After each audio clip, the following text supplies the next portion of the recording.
For those of you who don't know who Erik Aanderaa is, he is a Norwegian sailor and adventurer known for his solo sailing expeditions. He gained popularity through his YouTube channel No Bullshit Just Sailing, where he documents his challenging voyages across the North Sea and Arctic in his sailboat, Tessie. Aanderaa's content is appreciated for its authenticity, showcasing the raw and often harsh realities of solo sailing, along with the stunning natural beauty of the oceans he navigates. His commitment to adventure and passion for sailing has earned him a dedicated following among sailing enthusiasts and adventure seekers. As we embark on our own big sailing adventure, we thought it would be a great idea to pick the brains of a man who has sailed in conditions we hope to avoid, to get his insight and wisdom on how to prepare the boat, body and mind for when things get rough. For the past few years, Erik has been making attempts to sail to Greenland. Having been forced to turn back in previous years by several factors, he has finally made it and will be documenting his journey in his next series of videos. Hi, nice to meet you. Nice to meet you. Hello. Hello. Nice to meet you too. Firstly, we absolutely love your channel and watching your videos. Thank you so much. Nice to know. Huge inspiration, and congratulations on making it. What an amazing achievement, and wow, I bet you must be just so thrilled and so happy. Yeah, absolutely. It's overwhelming. So yeah, I still haven't. I still don't think I've done it, but I have to remind myself that it's over. It's done. And the sheer determination to keep trying is like amazing. We've been working towards becoming liveaboards and full-time sailors for so long, 4 years now. And we're finally living aboard full time. We've quit our jobs. We live on that boat. We're sailing. Finally moving. That's it. We're moving, and it's like it's a very surreal thing, isn't it? Yeah. But yeah, I can imagine. And where exactly are you now? I'm in North Iceland, in a little village called Raufarhöfn. It's the most northern village on Iceland. Nice. Okay. Closest to Greenland. I have as much chance of pronouncing that name as you do for the Welsh names, I'm sure. Yeah, probably. Yeah, no chance at all. Oh, mate, fantastic. Really, really pleased for you. Amazing. So we are, as you know, we're setting off sailing, and we're planning to go and sail around the world very, very slowly. So we're giving ourselves 10 or 15 years to go all the way around. No rush. No rush. Slowly as possible and enjoy it all, but still get all the way around. So we want to explore as we go, and go short passages, and have the kids have time in each place to meet other children and socialize and interact. But at the same time, we've got to be aware that as much as we're trying to do almost the opposite of you, and that we're trying to avoid bad weather, we're going to probably get hit with the shit from time to time. Yeah. And so we need to be prepared for that. And so that's kind of why I wanted to have a chat with you, really, and just because you're famous for not avoiding the shit. yeah, maybe. But, so we've got a few questions that we'd like to ask you. We don't want to take up too much of your time this evening. Thank you so much for giving us your time as well. It's really... Oh, no worries. My pleasure. So the first question, which was Jack, is not with us tonight. He's out with a friend, but he wants to know, when did you start sailing, and what sort of boats did you sail on? I started sailing when I was 11 years old, when my dad bought a little sailing dinghy for me. And and he also bought a little engine to go with it, but it didn't go together very well because the boat was like this with the engine on. So I had to try the sail. And I put it on there, and I got off, and I just disappeared far out on the water, and I was instantly hooked. I loved it from the first 10 minutes of it. And you were on the sea to begin with, not lakes. Yeah, sea, not open sea, but within the coast. Yeah, for sure. Wow, that's amazing. That's how it started. Actually, that's as simple as that. Dinghy sailing, I think it's the best way as well, and I think everyone that starts to learn on dinghies. Yeah, so we're hoping that Jack can do a lot of dinghy sailing this winter when we're moored somewhere for winter. Get him out on the dinghies, because he's 12 now, and he's really keen on sailing on his own, isn't he? He's got this crazy plan that when we get to the Pacific, he wants to buy a boat, like a 30-foot, 28-foot boat, and solo sail across the Pacific, but with alongside us, so buddy boat, but solo sail by himself, because he'll be about 14 or 15. He wants to be the first profoundly deaf teenager to cross the Pacific solo. That's his current goal. Wow. Yeah, wow, that's a big goal. Yeah, be a big goal. Great. Yeah, So next question. So lots of dinghy sailing in the meantime will help. It will. Yeah.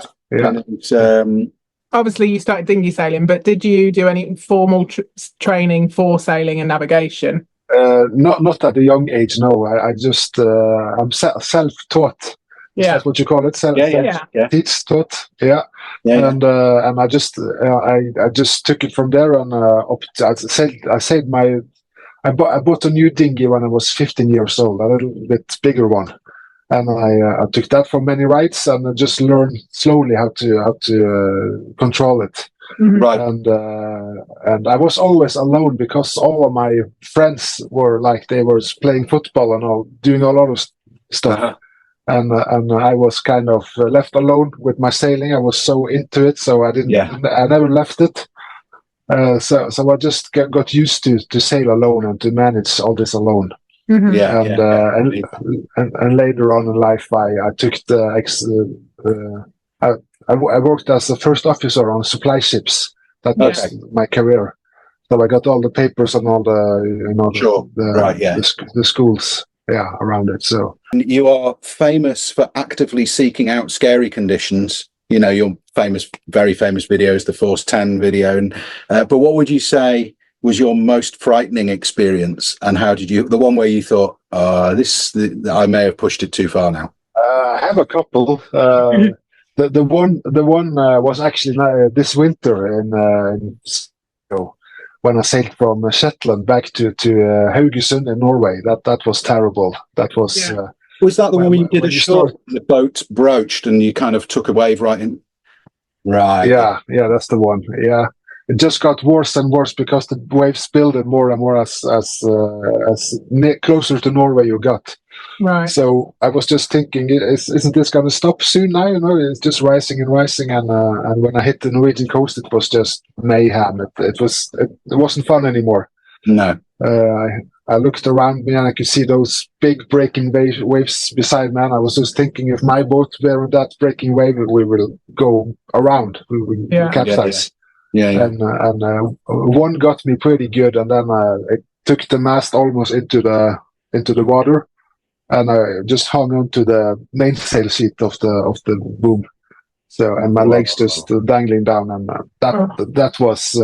I was starting to think about my son and my family, and that's when you cross the line. It's too much. But it just goes to show how capable these boats are. I mean, Tessie's a strong boat, you know, and it takes a lot to knock a boat like that down. Yeah, they can handle much more than you think. Yeah, for sure. So we've got a Bowman 46 mid-center cockpit, yawl rigged. Very deep draft, and she's a heavy old school 1974 fiberglass this thick. So I think again she'd be very difficult to knock down. It will be us that tap out before the boat. Oh yeah, I think you're going to work hard to make that for such a boat. Yeah. I bet you're pleased to get to shore that evening though. Oh yeah, it was very good to have firm ground on your legs again. Yeah. Are there any things from your own experiences in that respect, in terms of your preparation and handling those kind of fearful situations that you think we should learn from? Reef the sails and tie well in advance. If you know it's going to be windy, just reef it well in advance and have the boat ready for it. And if it never comes, it doesn't do anything. If the sails are too less, you just hoist them up again. But start out slow, prepared. Well, we went out the other day with 2 reefs in the main. We didn't need them, but you can always go back to 1 reef and then to full cat sail. But we went out with 2 reefs because it was just a bit sketchy. Second section is about preparing the boat. Do you have a checklist that you go through before setting out? And what are the most, say, a couple of things that are at the top of your list that you always religiously check before you head out? Oh, I don't have a checklist because it's different for every departure. So I just write on my phone what I need, and I follow that list. So it's a new one every time. But for basics, it's just to see that the rig is okay, that all the splints are in, all the bolts, everything is good, and the engine shift, changing the oil and everything with the engine service. And I also checked the autopilot, which steers the rudder on the stern. But yeah, in terms of the autopilot, we've just got ours working. So for the last, been hand steering for the last week. Sort of 3 weeks ago. Yeah. We've done a few miles hand, but it's been the last 2 passages have been heaven with the autopilot. Just press a button and like, whoa, steering the boat. Yeah, it's number one on board, especially to sail alone. Autopilot is crucial. Well, it's very often sort of single-handed because I'm dealing with a 1-year-old. So although we're a crew, a lot of the time I'm single-handed, because the other day we came out of a port and hit some very big troughs and waves, or wind against tide, and there was 2 to 3 meters swell, maybe 4 meters, and I didn't put any sail up before we came out. So I should have put some sail up, but by that time it was too late, and we didn't have an autopilot. And Ollie was puking, and so Melissa had to deal with a pukey baby, and I didn't have an autopilot, so I couldn't just go up and put some sail up. It was just we were coming around a headland as well, because I mean you could have done if we were in sort of open sea, so it was a bit too difficult. It was a bit of an awkward situation. So the next one, I can imagine.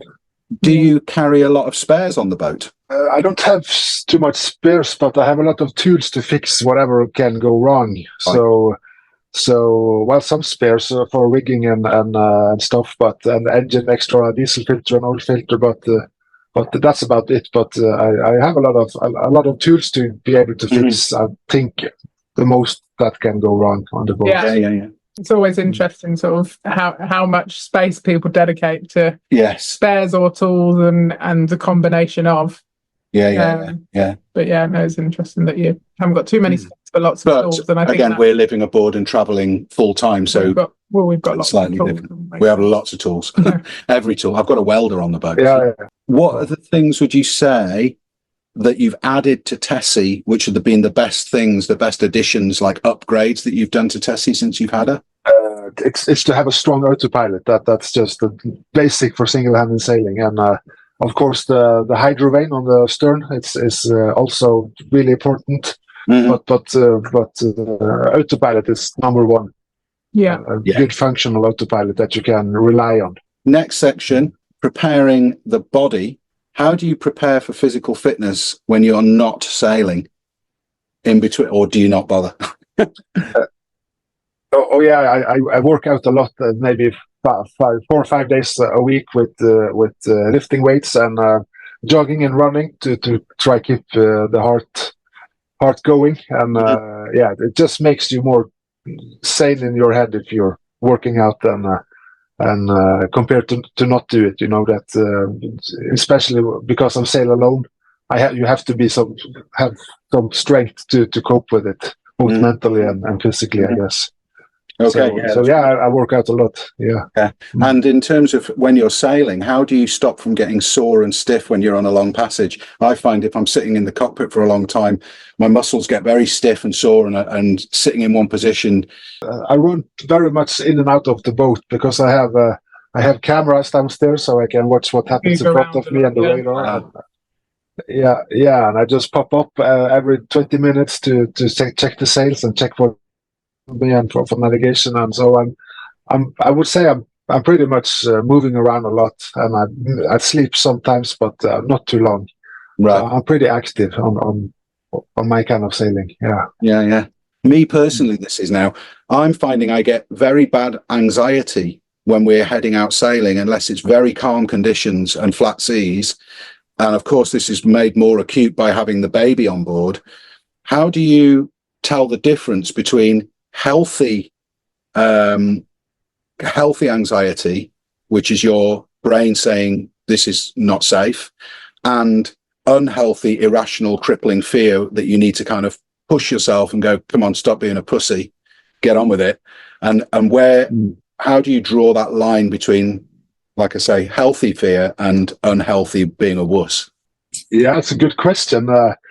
I think when I'm at my most frightened and scared is maybe 1 hour before departure, when you know it's a little bit rough out there. Mm-hmm. Because you don't know how the environment's conditions will be out there. So you start to think a lot, and you start to make up stories in your head about how bad it might be. Yeah. But once the only way to find out is, of course, to depart and go out and see how it actually is. Mm-hmm. And in absolute most cases, it's not by far as bad as your mind tells you that it is. Yeah. Once you get out in the waves and you get the wind and you see how the boat copes and you see that you are in control, then you start to ease down a little bit, and it's not so scary anymore. Mm-hmm. So and of course the bad black dark anxiety is when you see that you are going into something that you shouldn't be going into, like I've done 2 or 3 times. So yeah. That's the darkness. You don't want to go there. So like on Shetland in this winter, which I spoke about, I knew it was going to be bad, but I took a stupid chance. I thought I didn't think it was going to be that bad, and although deep within me I knew it was going to be bad, but I just told myself that you're fine, Erik. This is good, and the thing happened that I was fearing the most. It happened, and that was those enormous, dangerous waves at the end there. How big were breaking waves then in that situation? How many meters would you guess? It's hard to... Just outside the coast, I maybe 7, between 7 and 10 meters, maybe, rising waves. So it's on the coastline as well. So the breaking. Yeah, it's below 1 position to the coast. So it was nowhere to go. You just had to go with it. Yeah. So I think listen. Was that coming? Sorry. Or were you going into you were surfing them? Yeah, they were going with me, so I had to go with them. There was no way to avoid it, so you just have to cope with it. Well, you want to have them with you. I think you can't fight against them. They will just take the best out of you, I think. Mm-hmm. It's on an extreme situation. But my advice is, if you have a bad feeling, maybe you should listen to it a little bit. If you have a really bad feeling about going. You've kind of touched on it anyway with fitness and a healthy mind, but do you do anything outside of sailing for a healthy mind? So sort of keeping your mentality. Training is a big part of it. Yeah, apart from being, I like to make videos, edit videos that keep the stress down. I really love to do that. That makes me, just takes away all the problems that the few hours you work with it, and it's like massage for your brain to edit videos. From a YouTuber's point of view, I find the editing side of things so relaxing. I really get concentrated and focused, and I can really switch my brain into edit mode, and I find it really great. Yeah. The weather this week, we're currently in Padstow, which is on the north coast of Cornwall. The wind is not looking good for us to go down to Land's End. We want to go down to Land's End and round Longships or inside Longships and then up to Penzance. It's predicted southwesterly for 5 to 7 with the seas moderate to rough. So I've decided to stay in port.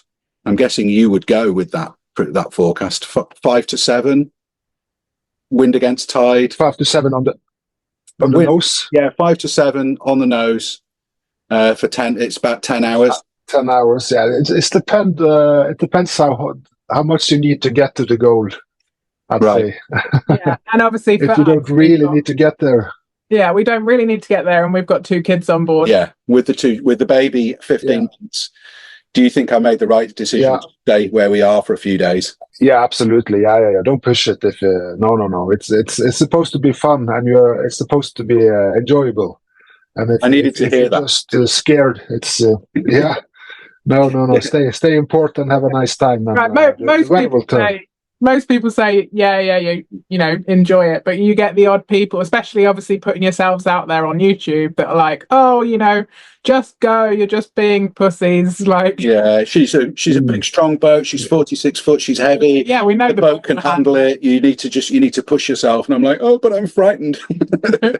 So yeah. So yeah, but if you haven't been in that weather conditions with the boats before, it can be tough to just jump into it. So maybe you should practice a little bit then. Yeah. How it is. Our plan this winter is to do a lot of sort of heavier weather sailing with a friend that's been an instructor, and he's a yacht master and stuff like that. You know, get to know the boat in the weather conditions and stuff. So, you know, when we do get it, then we know how to deal with it. Yeah, maybe we should get you to spend time and take us out on our boat, and we can do a video together, and we can go out. And Erik on our boat going sailing. That'd be great. Are there any other, before we close the episode? Or there's one other question. There's two questions. One is a very, very serious question: is do you think that my beard is good enough for being a proper salty a Viking sailor? Have I got? Is the beard gonna cut it? You know, speaking as a Viking, that was the first thing I noticed with you. The super cool beard. That was warming my heart. We've got Viking colouring. Awesome. We're all gingers. We're Viking blood. You're Celts anyway. We're Welsh through and through, and I've got Celtic blood in my veins. Yeah, I'm Irish. So. And Melissa's Irish. Yeah, it looks amazing. It looks amazing. You have that cool color grading as well on the sides. Perfect. I'm glad you approve of the beard. But last thing then is, any other last words of advice for us as we embark on this crazy, slow, but occasionally terrifying adventure around the world? I think it's important to stretch your limits a little bit by bit. Don't overdo it, but of course you have to train and test yourself. And as you said, you're going to train in the winter and bash the boat a little bit. Then you want to do it, right? And then it's going to be fun and exciting. And if you're just going to go, like you say now, with kids and everything, it might be a pretty messed up experience that necessary. So go out for fun and sort of really enjoy tackling the weather and stuff, and sort of learning to trust the boat. Then you can compare it, and you know what the boat, how it feels to sail in this and that weather, and then you say, okay, this is 4-7 on the nose, is no problem. Let's go. Yeah. But take it step by step. So don't scare yourself unnecessarily. Yeah, I think that's good advice. Thank you. Very good.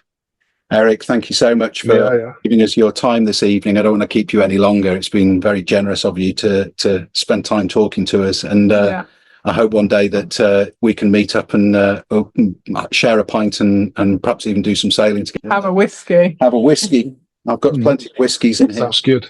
But if you're, like I say, if you're if you fancy coming over to the UK in the winter, and it would be great. It'd be great to see you. And but thank you very much. Yeah, thank you. I'll say bye for now. And good luck. And we'll pop this up on YouTube, and hopefully our viewers will get a good introduction to what you do, and head over to your channel. Yeah, thank you so much for having me. It was you're very welcome. Pleasure to meet you.